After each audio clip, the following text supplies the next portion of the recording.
Hello बच्चों, this is OP Gupta, your math mentor on this beautiful channel of yours, Mathematica by OP Gupta. So in today's lecture of class 11th mathematics, we are going to discuss the subjective test based on the topic binomial theorem. ठीक है बच्चों, अब इससे पहले कि मैं आप लोगों को आज के लेक्चर में आगे लेके चलूं, let me tell you about one important thing. I have already discussed MCQ test based on each topic of class 11th mathematics.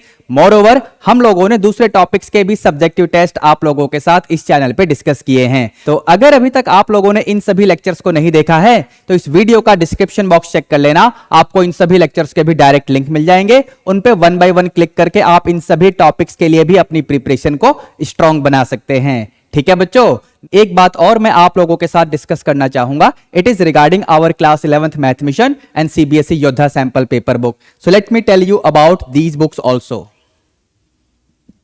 Here is one important information for all of you. अगर आप लोगों ने अभी तक math mission books purchase नहीं की हैं class 11th के लिए, तो आप लोग किस बात का वेट कर रहे हैं? Math mission book will contain MCQ type of questions. Apart from that, case study questions are also given in the book. assertion reason type questions are also given in the book. Moreover, for each and every chapter, detailed theory and examples are also provided in the math mission book. In addition to that, for each and every chapter you are going to get subjective type of questions also along with the answer. But if you need step by step detailed solution for each questions given in the math mission book, then you can buy solution of math mission book of class 11th also. Once you are done with your entire syllabus, then you would like to do the sample papers based on the full syllabus for class 11th mathematics. So here we have CBSE sample papers based on Yoddha test series. This book will have 8 fully solved sample papers and 3 unsolved sample papers. The link of a few sample papers in PDF can be seen in the description box of this video also. Now if you are wondering how to buy these books, well, you can see the description box of this video for Amazon and Flipkart link. Moreover, to buy the books at discounted price, you can contact us on the given WhatsApp number. Right? So we are on mission, Math Mission. मुझे पूरी उम्मीद है कि आप लोगों ने इस channel को सब्सक्राइब तो कर ही लिया होगा. अगर नहीं किया है सब्सक्राइब, तो फटाफट सब्सक्राइब करके बेल नोटिफिकेशन को भी प्रेस कर लेना, ताकि हर इंपॉर्टेंट वीडियो की अपडेट आप लोगों को टाइम टू टाइम मिलती रहे. मोरओवर, आप इस पर्टिकुलर वीडियो को लाइक करके अपने सभी क्लासमेट्स को भी शेयर कर देना. ठीक है बच्चों, अब आगे बढ़ते हैं और आज की क्लास फाइनली शुरू कर लेते हैं. So here we have VTS 7 based on the topic binomial theorem. Here all the question will be of subjective type. Initial 5 questions will be of 2 marker, then we will have 3 marker, then after we will have 4 marker question, यानी passage based question भी होगा, and at the end we are going to have 5 marker questions also. So let's start from the question 1 itself. क्या बोला हुआ है question 1 में बच्चों? Using binomial theorem expand. आपके पास एक बाइनोमियल एक्सप्रेशन है, आपको इसे एक्सपेंड करना है बाइनोमियल थ्योरम का इस्तेमाल करते हुए. तो यहां पर बेसिकली हम किस तरीके से स्टार्ट करेंगे? मैं डायरेक्टली सॉल्यूशन शुरू कर रहा हूं बेटा.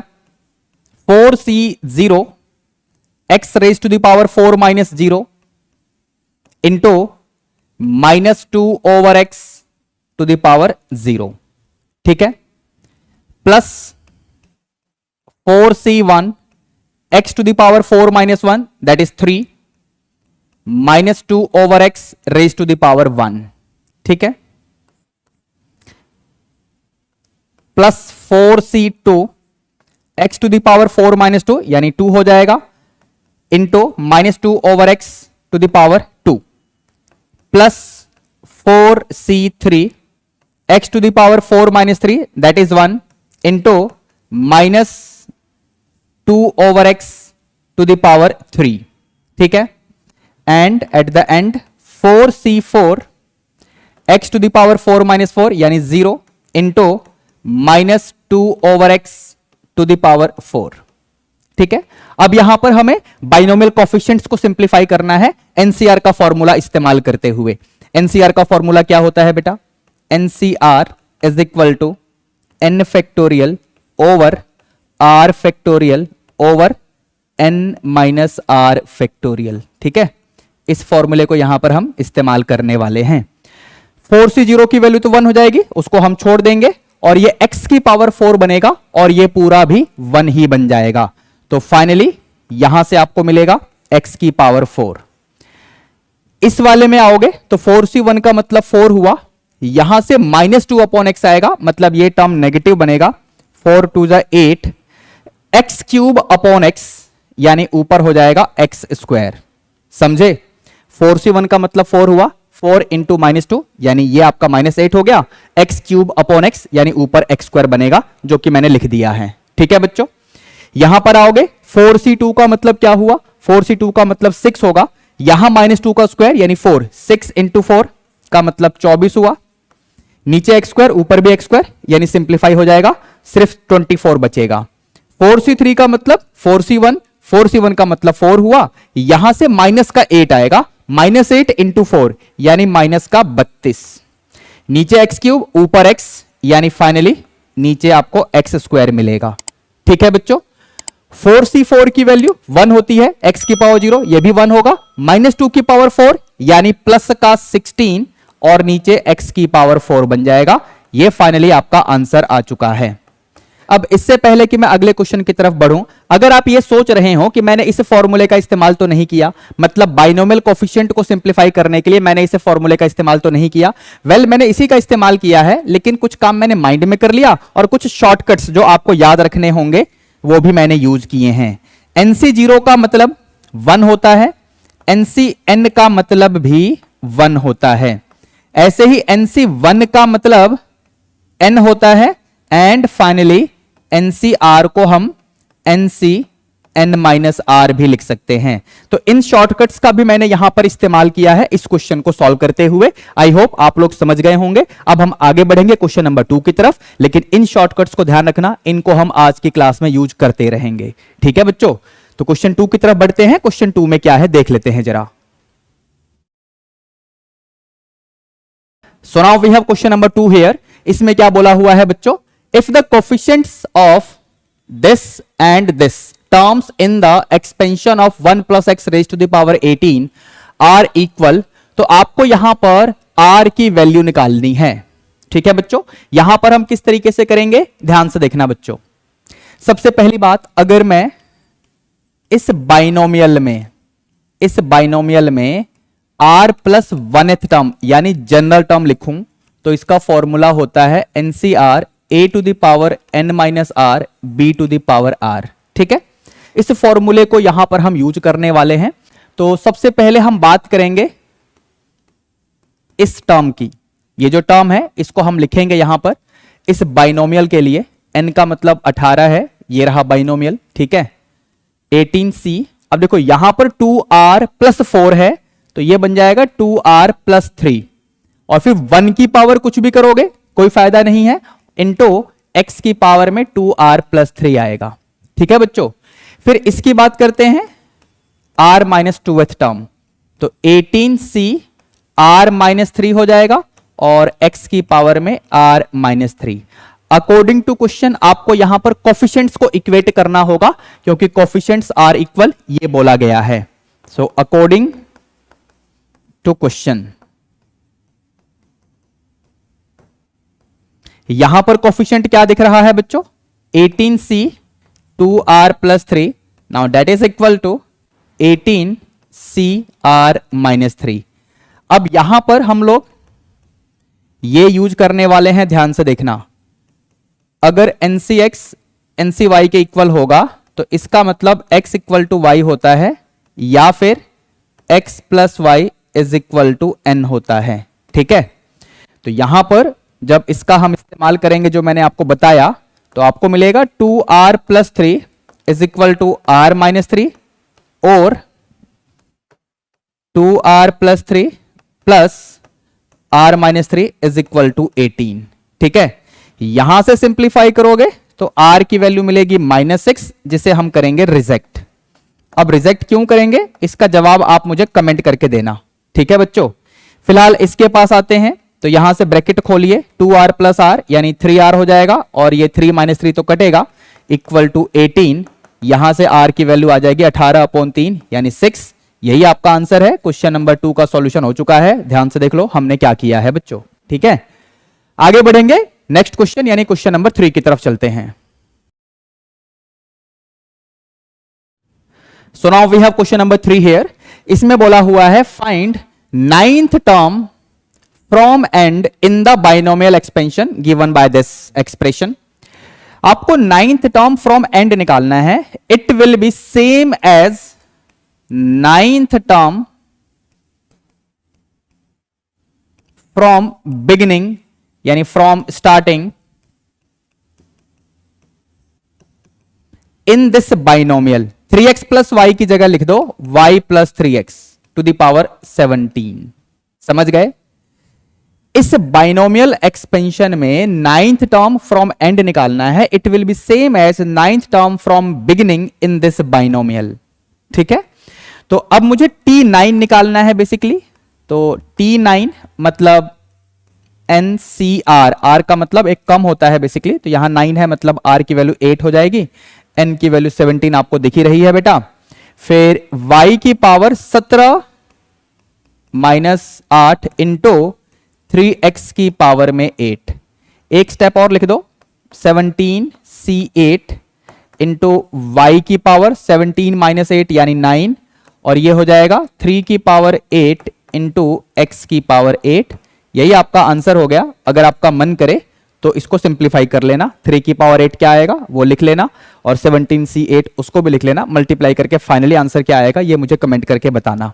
वैसे एक बात ध्यान रखना कि एग्जाम हॉल में आपको इतना सिंप्लीफिकेशन नहीं करना होगा, जहां मैंने छोड़ा है वहीं पर आपको छोड़ना है। ठीक है, अब आगे बढ़ेंगे क्वेश्चन नंबर 4 की तरफ। Now we have question number 4 here. Question 4 में क्या बोला हुआ है बच्चों, ध्यान से देखना। What is the sum of all the binomial coefficients in this expansion? ठीक है, बाइनोमियल कोफिशिएंट्स का मतलब होता है एनसीआर। देखो यहां पर एक सिंपल सा कंसेप्ट आप यूज कर सकते हैं। इन दिस बाइनोमियल इसके जो बाइनोमियल कोफिशिएंट्स आएंगे उनका अगर मैं सम लिखूं NC0 plus NC1 plus NC2 से लेकर NCN तक, ठीक है, तो इन सब को ऐड करेंगे तो ये होता है 2 की पावर n के इक्वल।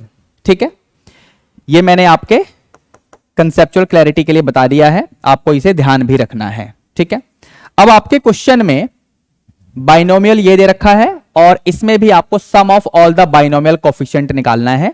तो बेसिकली आपको फाइंड क्या करना है, 10C0 plus 10C1 plus 10C2 से लेकर 10C10। तो इसका आंसर बनेगा 2 की पावर 10।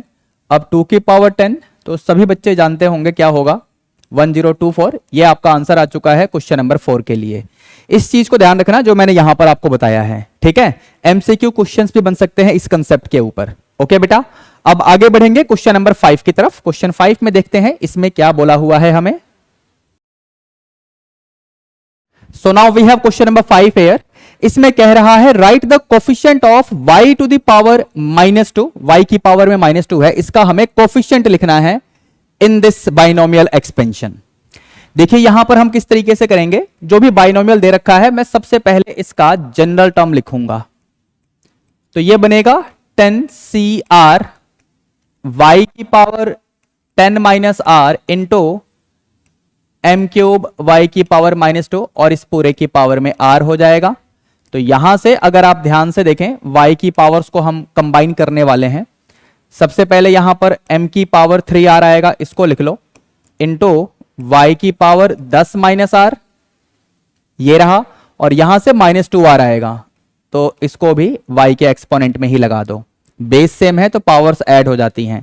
यहां से y की पावर -2r मिलेगा, यहां से y की पावर 10 r है, 10 r में -2r को मैंने ऐड कर दिया है। ठीक है, अब क्योंकि आपको कोफिशिएंट किसका चाहिए, आपको कोफिशिएंट चाहिए y की पावर -2 का, यहां पर लिखा हुआ है। तो हम यहां से y का जो एक्सपोनेंट बन रहा है जनरल टर्म में उसको कंपेयर कर देंगे इस वाले एक्सपोनेंट के साथ। वी मस्ट हैव, यहां पर y का एक्सपोनेंट क्या बना बच्चों, 10 3r, एंड इसे हम कंपेयर करेंगे -2 के साथ। तो यहां से सिंप्लीफाई कर लो, 10 + 2 यानी 12 हो जाएगा, that is equal to 3r। तो r की वैल्यू आ जाएगी 4। ठीक है, आपको कोफिशिएंट लिखना था y की पावर -2 का, तो रिक्वायर्ड कोफिशिएंट क्या बनेगा? रिक्वायर्ड कोफिशिएंट ऑफ y की पावर -2 विल बी, r की जगह 4 डालना शुरू करो इसमें, तो ये बनेगा 10c4 और m की पावर में 3r है, 3r मतलब 3 इंटू 4 दैट इज 12। आपको कोफिशिएंट लिखना है, ध्यान रखना, मतलब यही आपका आंसर आ गया है। वैसे आप इसे फर्दर सिंप्लीफाई भी कर सकते हैं, सिंप्लीफिकेशन के बाद क्या आंसर आएगा ये आप मुझे कमेंट करके बताना। ठीक है बच्चों, अब आगे बढ़ते हैं जरा अगले क्वेश्चन की तरफ। इस क्वेश्चन में एक अल्टरनेटिव है, उसे भी देख लेते हैं जरा। So now we have question 5 का अल्टरनेटिव हेयर। यहां पर बेसिकली हमें प्रूव करना है, LHS दे रखा है, इसे RHS के इक्वल लाना है। कैसे होगा ध्यान से देखना बच्चों। LHS क्या है? समेशन जिसमें लिमिट r की 0 से n तक है और 8 की पावर r इंटू NCR, इसे हम रीराइट करेंगे, ध्यान से देखना।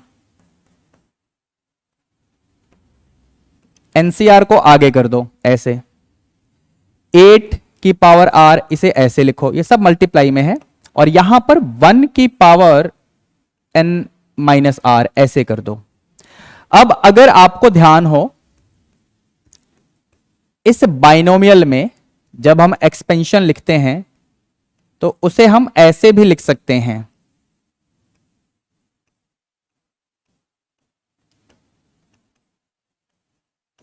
याद आया? लिख तो सकते हैं ना।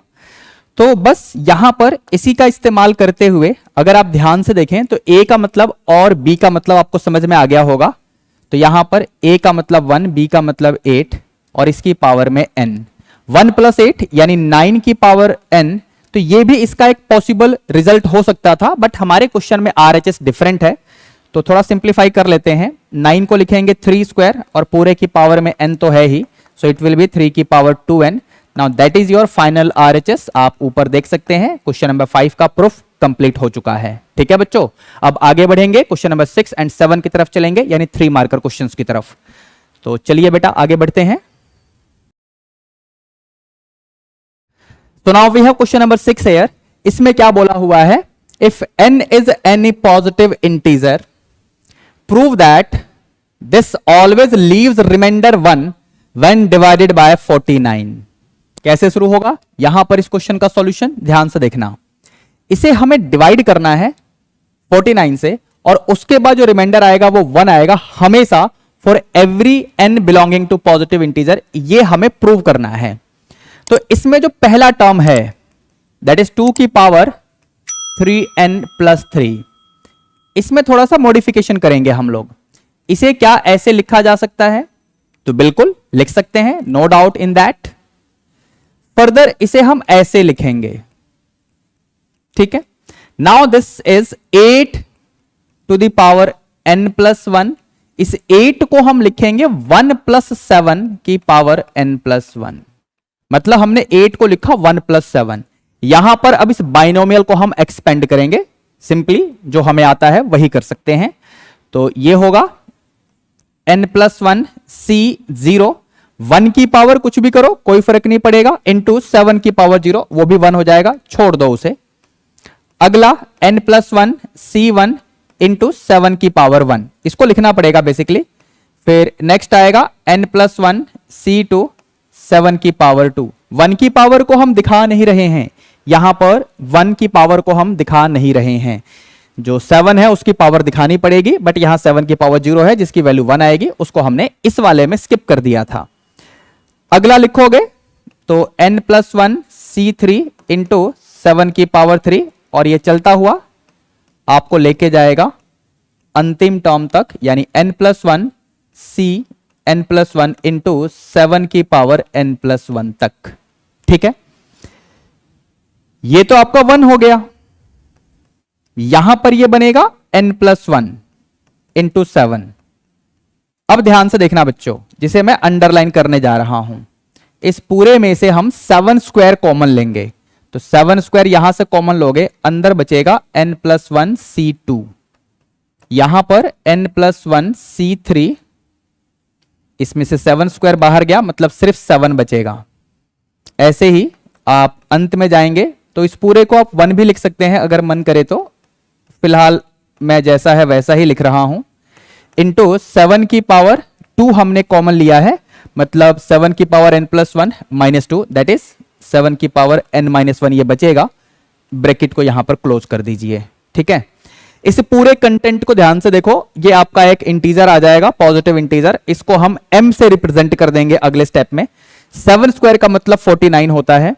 फिलहाल इस ब्रैकेट में इसको मल्टीप्लाई करते हुए साइड चेंज कर लेंगे। तो LHS में क्या चला आ रहा था बच्चों? इट वॉज 2 की पावर 3n+3। तो 2 की पावर 3n+3, इसे मल्टीप्लाई करोगे ब्रैकेट के अंदर तो ये बनेगा 7n+7, साइड चेंज करेंगे, -7n-7 इज इक्वल टू, यहां पर अभी ये 1 बचा हुआ है लेकिन फिलहाल इसके पास चलते हैं, तो 7 का स्क्वायर यानी 49 इंटू m+1। यहां पर मैंने m किसको बोला? तो बताया तो था मैंने, फिलहाल मैं लिख के दिखा रहा हूं। हमने इसको m बोल दिया है। ठीक है, और ये लास्ट में आपका 7 की पावर n-1। Got it? तो अब अगर आप ध्यान से देखें, इस पूरे को हम 49 से डिवाइड करेंगे तो क्वोशिएंट m आएगा, रिमाइंडर 1 आएगा। यही आपको प्रूव करना था इस क्वेश्चन में। तो बस आपका प्रूफ आपके सामने आ चुका है बच्चों। That's all. नेक्स्ट क्वेश्चन की तरफ बढ़ते हैं। अगले क्वेश्चन में क्या है इसे भी देख लेते हैं हम लोग। So now we have question number 7 here. इसमें क्या बोला हुआ है बच्चों? Find the coefficient of x to the power 4 in the product. Basically यहां पर दो अलग अलग बाइनोमियल्स हैं, इनका हम एक्सपेंशन करेंगे और फिर इनका प्रोडक्ट लेंगे। इसके एक्सपेंशन का प्रोडक्ट इसके एक्सपेंशन के साथ लिया जाएगा। इस प्रोडक्ट में x की पावर 4 का कोएफिशिएंट क्या होगा आपको यह बताना है। तो चलिए अपना काम शुरू करेंगे बेटा। यहां पर सबसे पहले इसकी बात कर लेंगे, मैं डायरेक्टली करूंगा, बेसिकली इनका प्रोडक्ट हम सीधा लिखना शुरू कर देंगे। तो सबसे पहले एक ब्रैकेट लिख लो, यहां पर ऐसे ब्रैकेट लगा लो और इसका एक्सपेंशन करोगे तो यह बनेगा 5c0 2 की पावर 5 माइनस x की पावर 0 हम छोड़ देंगे। अगला आएगा प्लस 5c1 2 की पावर 5 -1 यानी 4 और फिर माइनस x की power 1। Next will be 5c2 2 की पावर 5 में से 2 गया 3 और फिर माइनस x का स्क्वायर प्लस 5c3 2 की पावर में 5 - 3 यानी 2 इंटू माइनस एक्स का क्यूब। अगला आप लिखेंगे तो यह बनेगा 5c4 2 की पावर में 5 - 4 यानी 1 इंटू माइनस एक्स की पावर 4 और इसके बाद अंतिम टर्म यानी 5c5 2 की पावर 0 हो जाएगा और माइनस एक्स की पावर 5। तो ये पहले वाले बाइनोमियल का हमने एक्सपेंशन लिख दिया। इसका प्रोडक्ट लेना है इस बाइनोमियल के एक्सपेंशन के साथ, तो इसको भी शुरू करते हैं बेटा एक्सपेंड करना। 4c0 1 की पावर कुछ भी करोगे कोई फर्क नहीं पड़ेगा, मतलब उसको मैं स्किप कर दूंगा। फिर 2x की पावर यहां 0 आएगा, वो 1 ही आएगा, छोड़ दो इसे। 4c1 अगेन 1 की पावर कुछ भी करेंगे कोई फर्क नहीं पड़ेगा, बट यहां 2x की पावर में 1 दिखाना पड़ेगा। अगला है 4c2 2x की पावर में 2। नेक्स्ट इज 4c3 2x की पावर में 3 and the last one is 4c4 2x की पावर में 4 और ये ब्रैकेट को बंद कर दो। अब जरा इनको सिंप्लीफाई कर लेते हैं। इस वाले एक्सपेंशन की बात पहले 5 से 0 तो 1 हो जाएगा, 2 की पावर 5 यानी 32। यहां पर 5 से 1 का मतलब 5 हुआ, 2 की पावर 4 का मतलब 16, 16 पंजे 80 और ये माइनस एक्स यानी माइनस का 80x। समझ गए? ठीक है, यहां पर प्लस का एक्स स्क्वायर तो आएगा, 2 की पावर 3 यानी 8। 5c2 का मतलब क्या हुआ बेटा? 5 × 4/2 का फैक्टोरियल। कर लो मल्टीप्लाई, सिंप्लीफाई करके बताओ क्या आएगा। 5 चौक 20/2 यानी 10 आएगा, 10 इंटू यहां पर 8 यानी 80x² बनेगा। 5c3 का मतलब क्या होगा? 5c3 का मतलब भी 5c2 ही होता है, मतलब ये 10 ही आएगा और यहां पर 2 का स्क्वायर मतलब 4 × 10 यानी 40 और माइनस x क्यूब, तो यहां पर ये नेगेटिव बन जाएगा बेसिकली। इसको माइनस हम कर देते हैं जरा, ठीक है, इसका काम हो गया। इसमें आओगे तो प्लस का आएगा, x की पावर तो 4 बनेगा ही, 5c4 का मतलब हुआ 5c4 का मतलब हुआ 5c1, जिसका मतलब 5 हो गया, इनटू में 2 यानी 10, तो 10x की पावर 4। अगला भी नेगेटिव आएगा, 5 से 5 का मतलब तो बेसिकली 1 हो जाएगा, नेगेटिव x की पावर 5। ठीक है बच्चों, ये सारा काम जो मैंने किया है आप चाहो तो इसे दिखा सकते हो या फिर मत दिखाओ, दिमाग में कर लो। ये शॉर्टकट्स हैं जो मैंने आपको आज के लेक्चर के स्टार्टिंग में ही बता दिया था, क्वेश्चन 1 में बता दिया था। अब जरा नेक्स्ट एक्सपेंशन को देखते हैं। 4c0 का मतलब 1 हो जाएगा, यहां पर 4c1 का मतलब 4 इंटू 2x यानी 8x आएगा। यहां पर x स्क्वायर तो बनेगा लेकिन 2 का स्क्वायर यानी 4 आएगा, फिर 4c2 का मतलब हुआ 6 यानी ये बन जाएगा 24। ठीक है, 24x स्क्वायर आ गया ये वाला। फिर यहां पर 4c3 मतलब 4c1 दैट इज 4, और यहां से 2 क्यूब यानी 8 इंटू 4 यानी 32 x क्यूब आएगा। 4c4 1 हो जाएगा, ये बनेगा 2 की पावर 4 यानी 16 x की पावर 4। अब ध्यान से सुनना क्या कंसेप्ट डिस्कस होगा यहां पर। अगर आप इन दोनों एक्सपेंशंस को प्रैक्टिकली मल्टीप्लाई करने लगो तो मल्टीप्लिकेशन पॉसिबल है लेकिन टाइम कंज्यूमिंग है। बट ध्यान ये रखना है आपको कि यहां पर ऑब्जेक्टिव क्या है। ऑब्जेक्टिव तो ये है कि आपको x की पावर 4 का कोफिशिएंट लिखना है, तो हम सिर्फ उन टर्म्स को ही मल्टीप्लाई कर लें जहां से x की पावर 4 आएगा तो बस हमारा काम हो जाएगा। इसका मतलब यह हुआ कि हम यहां पर each term of this expansion को इस एक्सपेंशन के ईच टर्म के साथ मल्टीप्लाई नहीं करेंगे तो भी काम हो जाएगा। तो बस यही कंसेप्ट है यहां पर।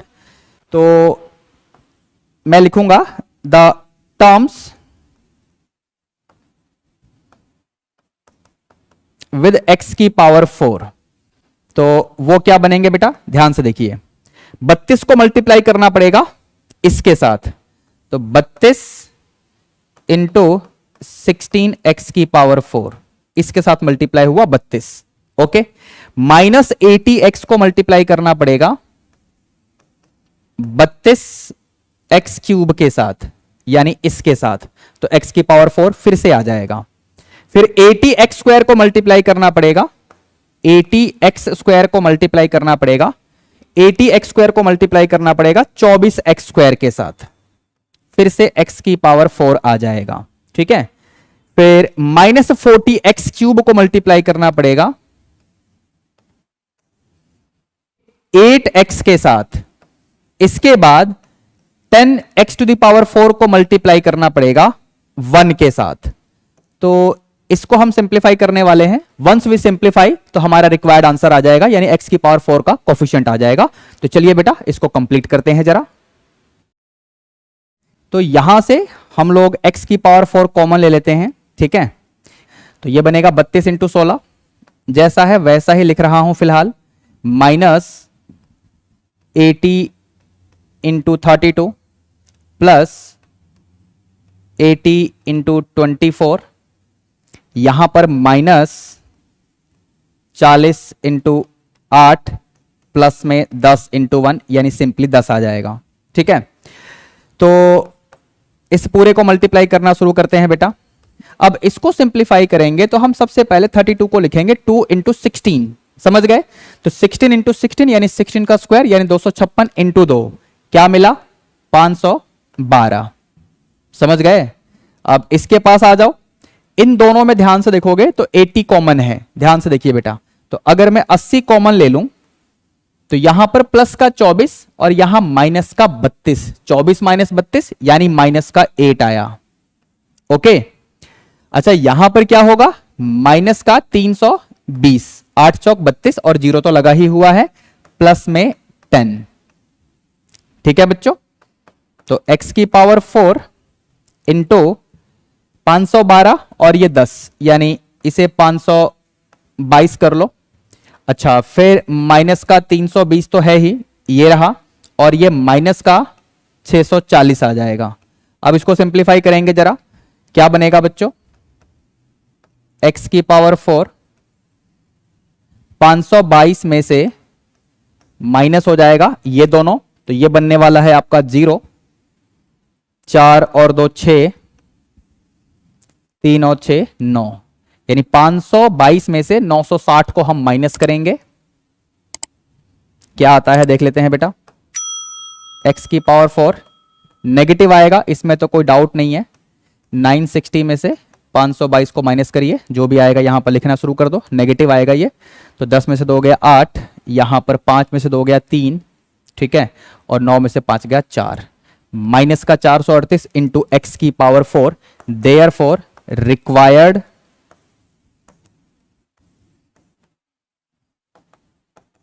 कोफिशिएंट ऑफ x की पावर 4 क्या बनेगा, माइनस का 438 बनेगा।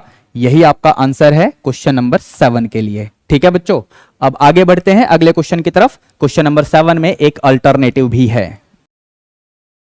सो now we have question number 7 का अल्टरनेटिव। इसमें क्या बोला हुआ है, आपको इसकी वैल्यू फाइंड करनी है सबसे पहले, उसके बाद इवेल्युएट करना है इसे, लेकिन सबसे पहले इसे फाइंड करना होगा, इसका इस्तेमाल करके इसे इवेल्युएट करना है। तो x plus y to the power 4, इसका हम बाइनोमियल खोलेंगे, ब्रैकेट लगा दो बेटा। 4c0 x की पावर 4 इंटू वाई की पावर 0, y की पावर 0 1 हो जाएगा ना, छोड़ दिया उसको मैंने। 4c1 x की पावर 4 माइनस 1 यानी 3 इंटू वाई की पावर 1, फिर 4c2 x की पावर 2 y की पावर 2। अगला बनेगा 4c3 x की पावर 4 माइनस 3 यानी 1 इंटू वाई की power 3, and the next one will be 4c4 x की पावर 0 दैट इज 1, और फिर इंटू में y की पावर 4। तो ये हमने पहले वाले बाइनोमियल का एक्सपेंशन आपके सामने लिख दिया है। इसमें से माइनस करना है इस बाइनोमियल के एक्सपेंशन को। तो ध्यान से देखना, मैं इसी की हेल्प से लिख लूंगा, बस एक टर्म पॉजिटिव आएगा, अगला टर्म नेगेटिव, फिर पॉजिटिव, फिर नेगेटिव, ऐसे अल्टरनेटिव पॉजिटिव नेगेटिव चलेंगे। तो 4c0 x की power 4 minus 4c1 x cube into y plus 4c2 x की पावर 2 y की power 2 negative 4c3 x y की पावर 3 प्लस 4c4 y की पावर 4। ठीक है, अब जैसे ही तुम ब्रैकेट खोलोगे तो जो पहला टर्म है ध्यान से देखो कैंसिल हो जाएगा, फिर ये तीसरा टर्म भी कैंसिल होगा और ये पांचवा टर्म भी कैंसिल होगा। मतलब इस टर्म का डबल हो जाएगा, ये वाला टर्म यहां पर देखिए ध्यान से, ब्रैकेट खोलते ही सेम टर्म आपको वापस मिलेगा, मतलब इसका डबल हो जाएगा। ऐसे ही इसका भी डबल हो जाएगा, समझ गए। तो 4c1 का मतलब 4 into x cube into y, और 4c3 का मतलब 4c1 यानी फिर से 4 आएगा, यानी प्लस 4 एक्स वाई क्यूब। इस पूरे का हमें डबल करना है। ठीक है, आप चाहो तो पूरा सिंप्लीफाई कर लो, ये बन जाएगा 8 x cube y plus 8 x y cube. ठीक है, ये आपका फाइनल आंसर आ गया। एक काम और कर सकते हैं, इस पूरे में से 8xy कॉमन ले लो। 8xy कॉमन लोगे तो यहां पर x स्क्वायर बचेगा और अगले में y स्क्वायर बचेगा, यानी x square plus y square bracket में आएगा। ये आपका आंसर हो गया है। ठीक है, इस पार्ट का। अब यहां पर यह भी तो पूछा हुआ है, तो हम लोग क्या करने वाले हैं बेसिकली, अगर मैं इसे इक्वेशन फर्स्ट बोल दूं तो ये पूरा किसकी वैल्यू है, ये पूरा इसकी वैल्यू है बच्चों। तो हम लोग इक्वेशन फर्स्ट में x की जगह पे √2 एंड y की जगह पे अगर √3 पुट कर दें तो बस हमारा काम हो जाएगा। ध्यान से देख लो आप, बेसिकली क्या मिलेगा आपको, x की जगह पे √2 एंड y की जगह पे √3 पुट करने पे, तो ये तो ऐसे बनेगा, माइनस अगले में ऐसे हो जाएगा। इस वाले बाइनोमियल को देख लो, और ये पूरा यहां पर दे रखा है, इसी की वैल्यू आपको निकालनी है। So this is going to be equal this thing, यानी 8xy, x ये रहा, y ये रहा, ब्रैकेट में है x square plus y square, इसका स्क्वायर करिए, इसका स्क्वायर करिए, यानी 2 + 3, ब्रैकेट आपको 5 देगा। 5 इंटू 8 यानी 40, √2 इंटू √3 यानी √6। तो फाइनली क्वेश्चन नंबर 7 कंप्लीट हो गया है आपके सामने। क्वेश्चन 7 का अल्टरनेटिव कंप्लीट हो गया है। ठीक है बच्चों। अब इसके बाद हम क्वेश्चन नंबर 8 की तरफ बढ़ेंगे, जो कि पैसेज बेस्ड क्वेश्चन होने वाला है, 4 मार्कर क्वेश्चन। चलिए बेटा आगे बढ़ते हैं। So now we have question number 8 here. इसमें क्या बोला हुआ है बच्चों? ऑफ कोर्स जैसा कि मैंने बताया ये पैसेज बेस्ड क्वेश्चन होगा। यहां बोल रहा है for a binomial a plus b raise to the power n the expansion is given by this expression. और यहां पर समेशन रिप्रेजेंटेशन भी आपके सामने है basically, where this is the general term that is r plus 1th term in the expansion. ठीक है, इसे हमने आज की क्लास में कई बार यूज भी किया है बेटा। जनरल टर्म की बात कर रहा हूं किसी बाइनोमियल के लिए। Based on the above information answer the following questions. आपके पास 4 क्वेश्चंस हैं, इनका हमें आंसर करना है इस पैसेज के इंफॉर्मेशन का यूज करते हुए। ए पार्ट में बोला हुआ है फाइंड द बाइनोमियल कोफिशिएंट। यहां बोला गया है find the binomial coefficient of 16th term in this binomial. Binomial coefficient का मतलब हो गया एनसीआर। तो यहां पर बाइनोमियल कोफिशिएंट किसका? तो 16th टर्म का in T16 that will be equal to 63C15। R की वैल्यू एक कम हो जाती है। ठीक है, बस यही आपका आंसर है। पूरा सिंप्लीफाई कर लेना अगर आपका मन करे तो। वैसे मन को कंट्रोल में रखना, मतलब पूरा सिंप्लीफाई करना नहीं है, यहां पे दिमाग की दही हो जाएगी अगर करने लगोगे तो। अगले क्वेश्चन को देखते हैं, यानी बी पार्ट। बी पार्ट में कह रहा है इन द बाइनोमियल, ये रहा बाइनोमियल, आपको इसका चौथा टर्म बताना है, 4th टर्म T4। तो T4 बाइनोमियल आपको दिख रहा होगा, दैट मीन्स 6C3 a की पावर 6 - 3 यानी 3 इंटू b की पावर 3। बस यही आपका आंसर हो गया बी पार्ट के लिए। ठीक है बच्चों, अब आगे बढ़ेंगे। सी पार्ट में देखते हैं इसमें क्या बोला हुआ है। In the binomial expansion of a plus b raise to the power 7 which term is this. कौन से वाला टर्म ये होगा? तो एक काम करते हैं, सी पार्ट के लिए सबसे पहले हम लिखेंगे general term. So that will be NCR. N का मतलब यहां पर 7 हो जाएगा। a plus b raise to the power 7 है, ध्यान से देखो। ठीक है, तो n का मतलब 7 हुआ। a की power 7 minus r into b की पावर आर। अब क्योंकि हमें इसके साथ कंपेयर करना होगा, तो b की पावर यहां 3 है, वहां b की पावर r है। सो इट इज क्लियर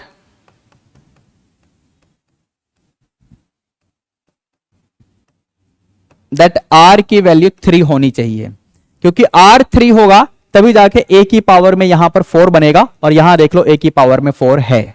ठीक है बच्चों, तो अब यहां पर r की वैल्यू 3 मिलते ही आपका जो टर्म है वो बना r प्लस 1th, मतलब 3 + 1 दैट इज 4th टर्म।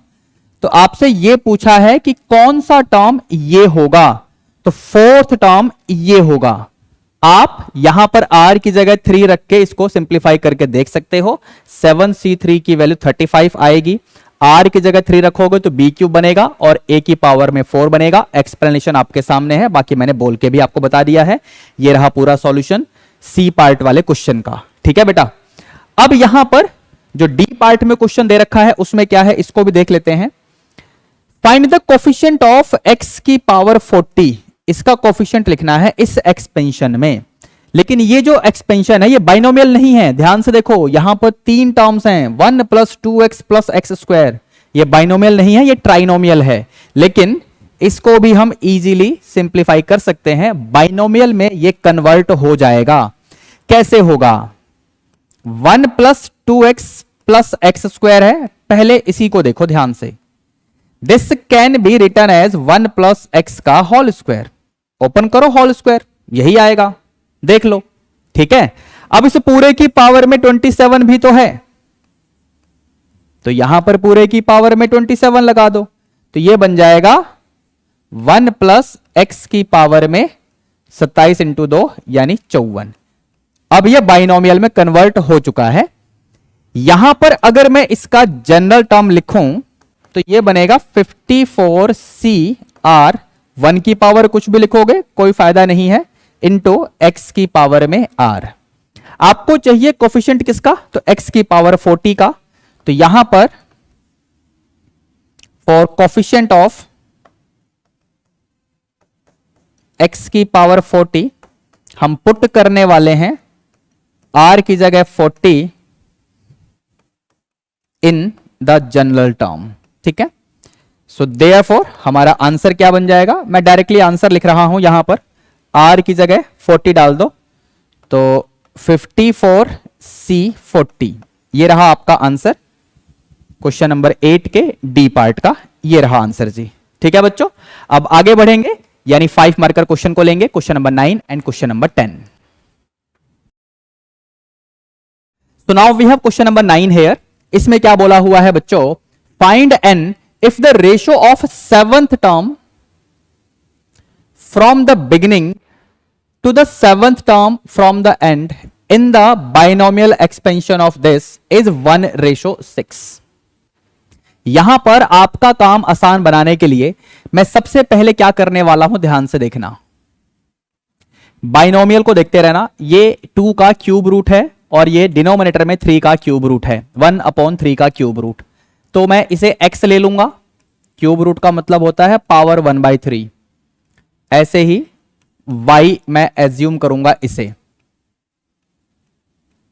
ठीक है, तो अकॉर्डिंग टू क्वेश्चन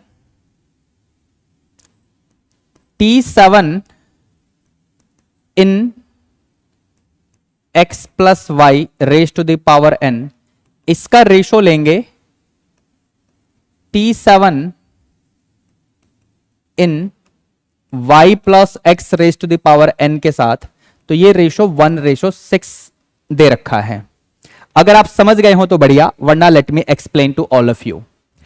एक्चुअली में ये जो 7th टर्म फ्रॉम एंड बोला गया है इस बाइनोमियल में, तो ये बाइनोमियल तो फिलहाल x plus y to the power n बन गया है, लेकिन अगर मैं 7th टर्म फ्रॉम एंड लिखने लगूं इस बाइनोमियल में, तो it is same as 7th term from beginning.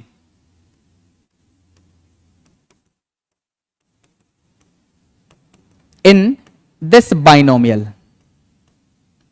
वैसे ये चीज आज की क्लास में पहले यूज हो चुकी है, अगर आपको ध्यान हो तो। ठीक है, तो बस यही चीज मैंने यहां पर इस्तेमाल की है।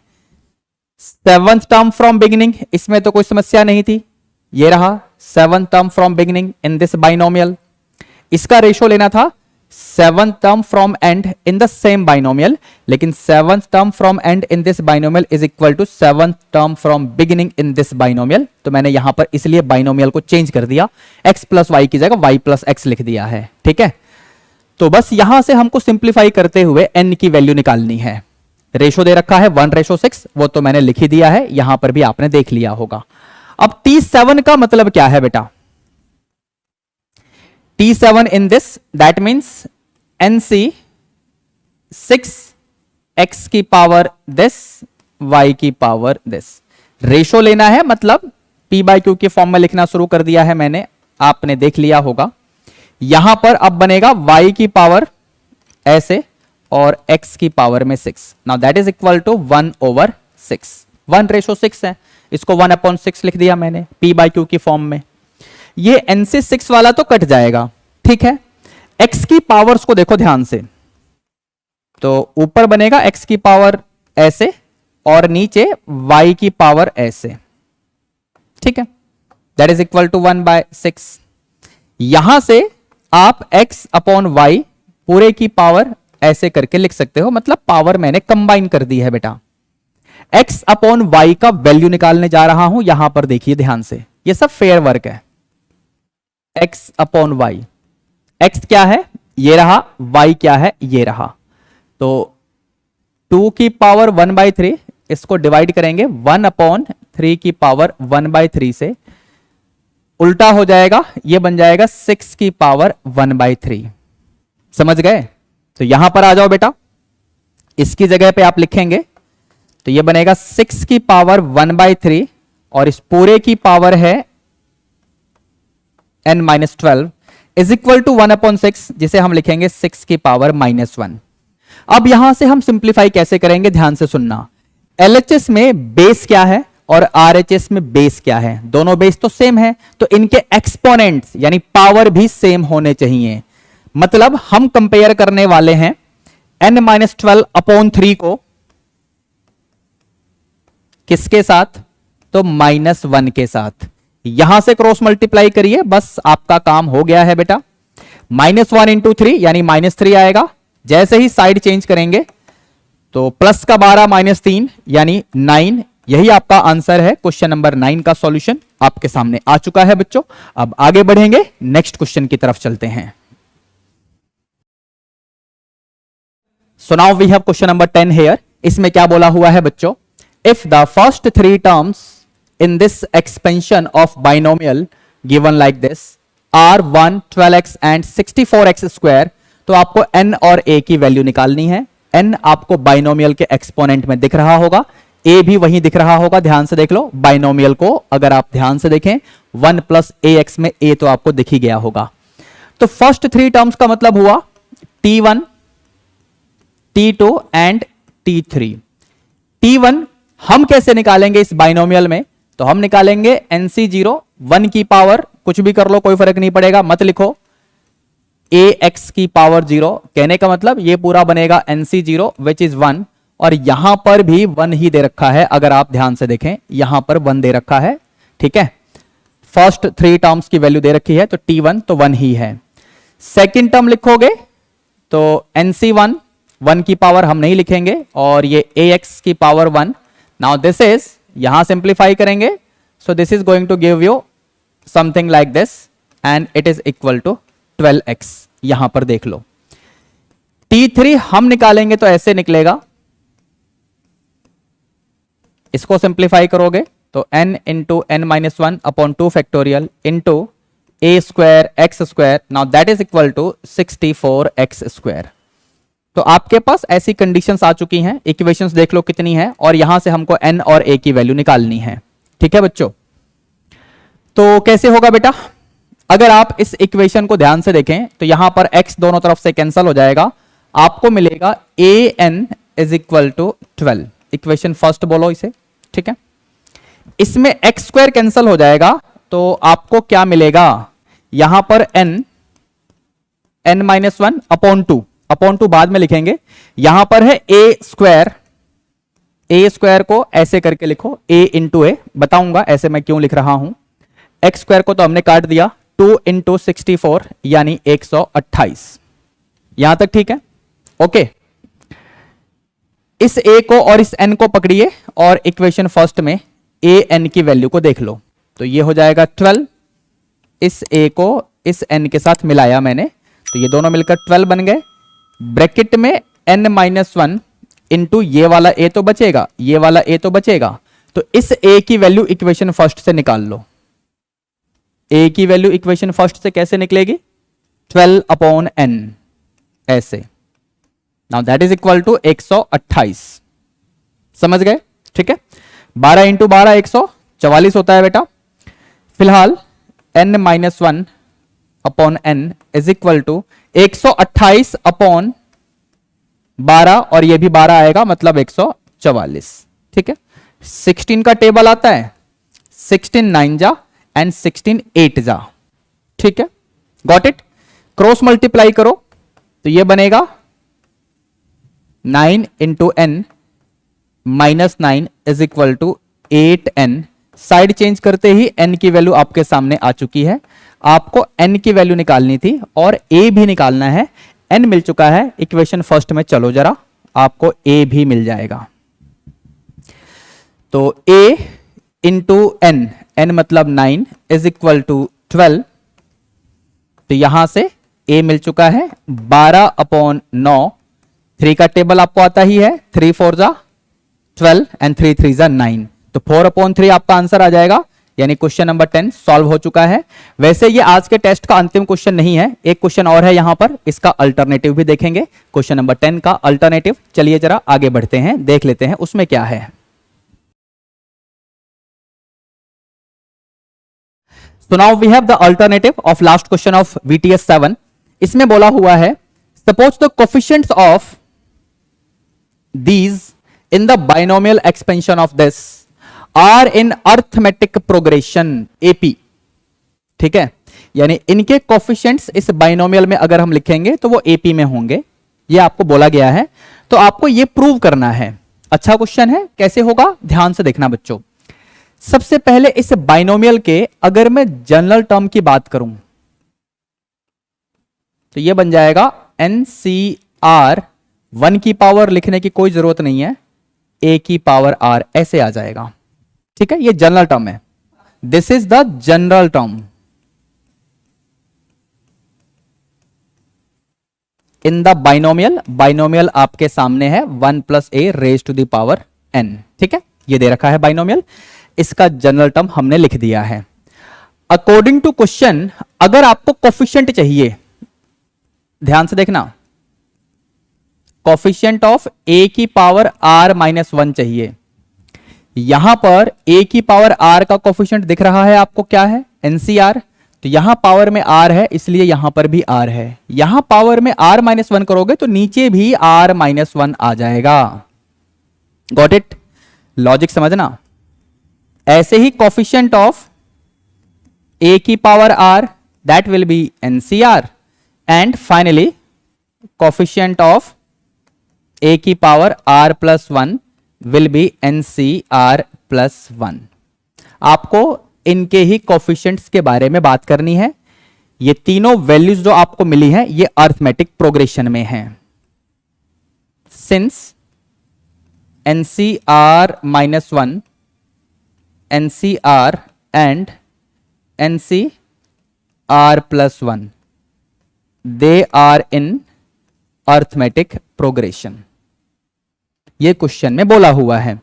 अब कोई से भी 3 नंबर अगर एपी में होते हैं तो फिर क्या होता है, ये हम लोगों ने कई बार डिस्कस किया है आप लोगों के साथ। सो देयरफॉर यहां पर हम लोग क्या करेंगे, बीच वाले नंबर का डबल इज इक्वल टू पहला नंबर प्लस तीसरा नंबर। याद आया, ये हमने कई बार डिस्कस किया है और कई बार यूज भी किया है। आप चाहो तो सीक्वेंसेज एंड सीरीज वाले टॉपिक का MCQ test and subjective test देख सकते हो। लेक्चर का लिंक वीडियो के डिस्क्रिप्शन बॉक्स में लगाया हुआ है। ठीक है, चलिए अब यहां से सिंप्लीफाई करते हुए हमें अपने इस रिजल्ट तक पहुंचना है। कैसे होगा बेटा, देख लेते हैं जरा। अब यहां से हम फर्दर सिंप्लीफाई करेंगे, इसको ध्यान से देखना बेटा। सबसे पहले हम LHS वाले को देखेंगे, 2 को मत भूलना, यहां पर ट्वाइस जो लिखा हुआ है इसको मत भूलना। NCR का मतलब तो यही होगा, सिंपल सी बात है। अब जरा RHS में देखो इन दोनों को, so it will be n factorial over r minus 1 factorial and then n plus 1 minus r का फैक्टोरियल।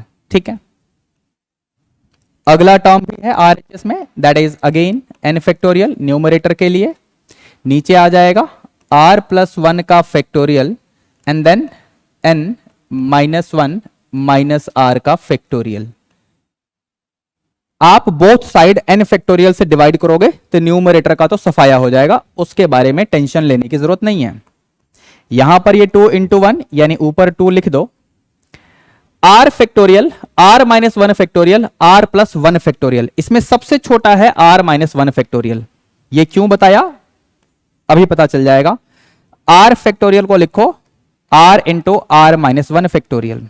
ठीक है, इसको हम कुछ नहीं करेंगे, इसमें हम चेंज करेंगे r plus 1 into r minus 1 factorial. इसकी बात हो रही है, आएंगे वहां पर भी। जरा इस n वाले को देख लो, n माइनस r फैक्टोरियल, फिर ये है और फिर ये है, सबसे छोटा ये है बेसिकली, तो इसको भी हम चेंज करेंगे n minus r into n minus r minus 1 का factorial.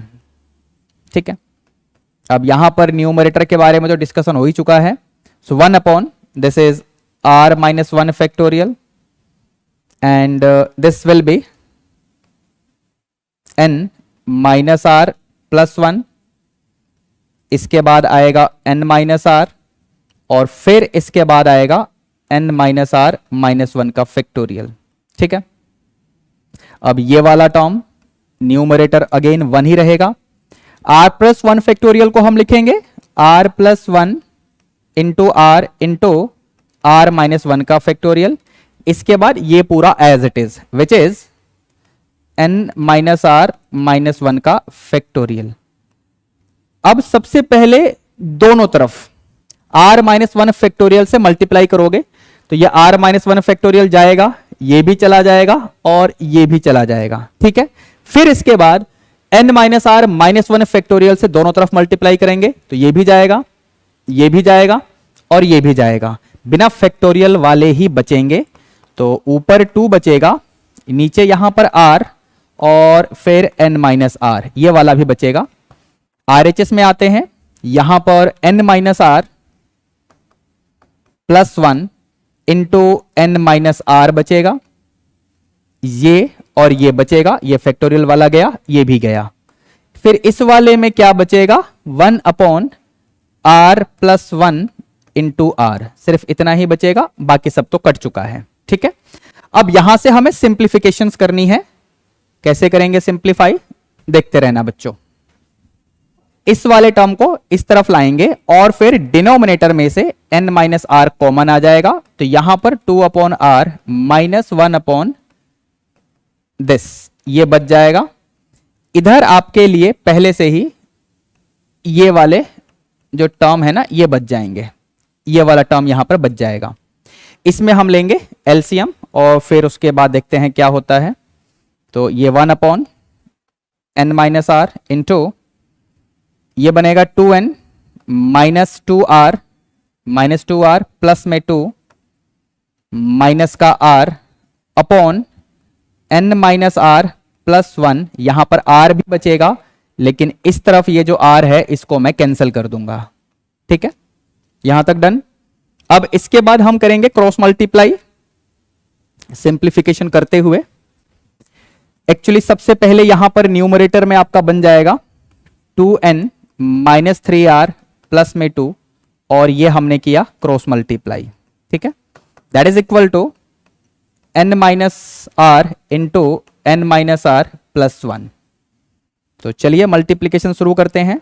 2nr plus 2n minus 3r square minus का 3r प्लस 2r प्लस में 2 is equal to n minus r into n minus r, फिर उसके बाद 1 से भी multiply होगा तो n माइनस आर से मल्टीप्लाई होगा तो आपको मिलेगा n माइनस आर का whole square. So let me write directly n square minus 2nr plus r square and then 1 के साथ n माइनस आर को मल्टीप्लाई करोगे तो सिर्फ n माइनस आर मिलेगा, ठीक है। अब जो प्रूव करना था उसके अकॉर्डिंग हमें यहां पर एडजस्टमेंट्स करनी होंगी, तो देखते हैं जरा क्या होगा बेटा। इन सबको उठा के उधर ले जाएंगे तो n square as it is, ठीक है। ये प्लस का आर स्क्वायर और ये माइनस का 3r स्क्वायर यानी प्लस का 4r स्क्वायर बन जाएगा, ठीक है। इस r स्क्वायर के साथ में इसको हमने कंबाइन कर दिया। 2r माइनस 3r यानी माइनस का r बनेगा तो माइनस का r यहां पर भी है, ये गया, ठीक है बेटा। अच्छा यहां पर अभी ये n बचा हुआ है, रहने दो इसको, ये वाला n बचा हुआ है रहने दो। ये माइनस 2nr और यहां पर ये आपका प्लस 2nr यानी वहां जाएगा तो माइनस का 4nr होगा। ये जो n बचा हुआ था वो मैंने एज इट इज लिख दिया है, लेकिन ये 2n भी तो उधर जाएगा तो n माइनस 2n मतलब इसको माइनस n कर दो, ठीक है बेटा। यानी इसका भी काम हो गया। ये जो 2 बचा है इसको भी उस तरफ ले चलो यानी माइनस 2 इज इक्वल टू 0, ठीक है। सारी चीजें मैंने शिफ्ट कर ली हैं जो भी पॉसिबिलिटी यहां पर हो सकती थी। अब इसके बाद हमें रिजल्ट क्या लाना था वो देख लेते हैं एक बार। अब इसके बाद हम लोग नेक्स्ट स्टेप में चलते हैं जरा, और यहां पर ध्यान से देखना हम किस तरीके से काम करेंगे।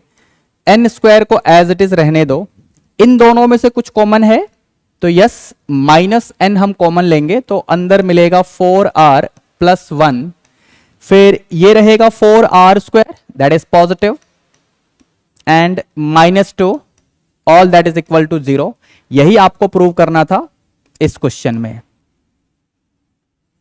ठीक है बच्चों। So with that we have completed the solution of VTS 7। I hope आप लोगों को पूरा लेक्चर अच्छे से समझ में आ गया होगा।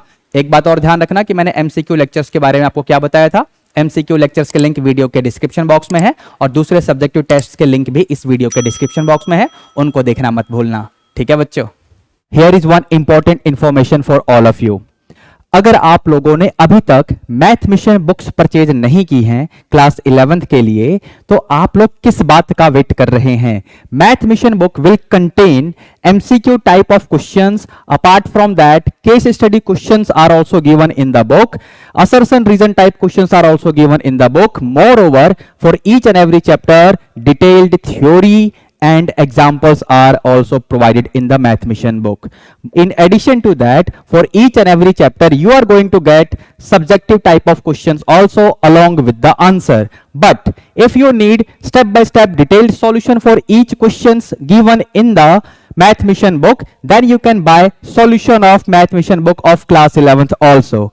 Once you are done with your entire syllabus, then you would like to do the sample papers based on the full syllabus for class 11th mathematics. So here we have CBSE sample papers based on Yogdha test series. This book will have 8 fully solved sample papers and 3 unsolved sample papers. The link of a few sample papers in PDF can be seen in the description box of this video also. Now if you are wondering how to buy these books, well, you can see the description box of this video for Amazon and Flipkart link. Moreover, to buy the books at discounted price, you can contact us on the given WhatsApp number. Right? So we are on mission, Math Mission.